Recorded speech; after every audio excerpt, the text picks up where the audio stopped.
کسی کو رب کی طرف بلاؤ تو ذرا حکمت کے ساتھ بلاؤ، دعوت حکمت کے ساتھ۔ حضرت سری سکتی پیر ہیں، جناب جنید بغدادی رحمت اللہ علیہ ان کے مرید ہیں، پیر مرید کی قبر بھی کٹھی ہے بغداد شریف میں ماشاءاللہ۔ دونوں گزر رہے تھے تو حضرت سری سکتی بوڑھے آدمی تھے، ہاتھ میں چھڑی تھی، تو ایک جگہ رش تھا لوگوں کا، تو رش ہوتا ہے تو ہر آدمی کے ذہن میں سوال اٹھتا ہے کہ ذرا پتہ کرو کس بات کا رش ہے۔ جناب جنید بغدادی سے کہا بیٹا ذرا دیکھنا کیا رش ہے، تو انہوں نے عرض کی حضور ایک نوجوان معاذ اللہ ثم معاذ اللہ شراب کے نشے میں دھوت ہو کے گرا ہے اور الٹی سیدھی باتیں کر رہا ہے اور لوگ تماشا دیکھ رہے ہیں، حالانکہ ایک اچھے گھرانے کا نوجوان ہے۔ حضرت سری سکتی رحمت اللہ علیہ فرمانے لگے دوڑ کے جا پانی کا پیالہ بھر کے لا۔ جناب جنید تشریف لے گئے، پانی کا پیالہ لائے۔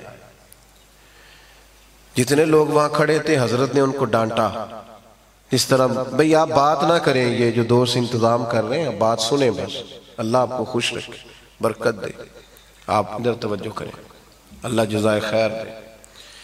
عزیز دوست لوگوں کو ڈانٹا، چلو دوڑ جاؤ، جتنے لوگ وہاں کھڑے تھے سارے وہ سب چلے گئے۔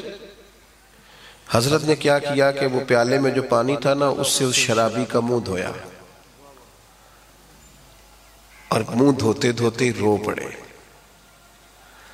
تو حضرت جنید نے کہا حضور روئے کیوں؟ فرمانے لگے دعا کر رہا ہوں اللہ کے حضور، میں عرض کر رہا ہوں مالک میں صرف منہ ہی دھو سکتا تھا، اتنی میری توفیق تھی، دل تو نہیں نہ میں دھو سکتا، وہ تو تیرے دستے قدرت میں ہے، کرم کر دے اس کا دل دھو دے، مہربانی فرما دے۔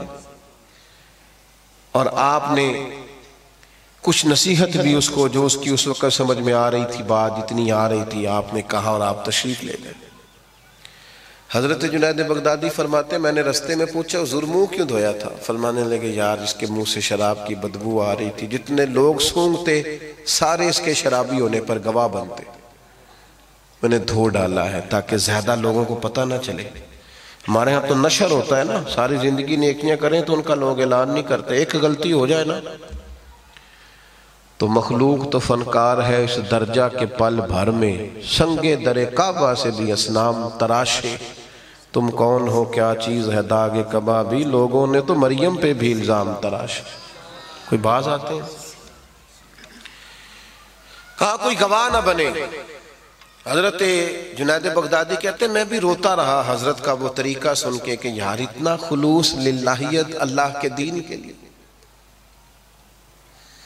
فرماتے ہیں سحری کا وقت ہوا تو میں اٹھا، شیخ کو وضو کرایا اور تہجد کی نماز کے لیے ہم مسجد میں گئے نا تو وہ نوجوان ہم سے پہلے مسجد میں بیٹھا تھا۔ کہتے ہیں حضرت نے السلام علیکم کہا تو اس نے نظر اٹھائی پھر جھکائی تو اس کی آنکھوں میں آنسو چمکے، کہنے لگا حضور میرا رب بڑا کریم ہے، آپ نے منہ دھویا تھا رب نے دل دھو دیا، اس نے کرم فرمایا ہے، توفیق دی ہے۔ رات مجھے سمجھ آئی کہ میرا رستہ درست نہیں ہے، میں نے اپنی ڈائریکشن کو چینج کر دیا۔ میرے عزیز دین پر عمل کریں، اخلاقی رویے کو درست کریں، زندگی کو ضابطہ حیات جو دین دیتا ہے اس ضابطہ حیات کی روشنی میں مرتب کریں۔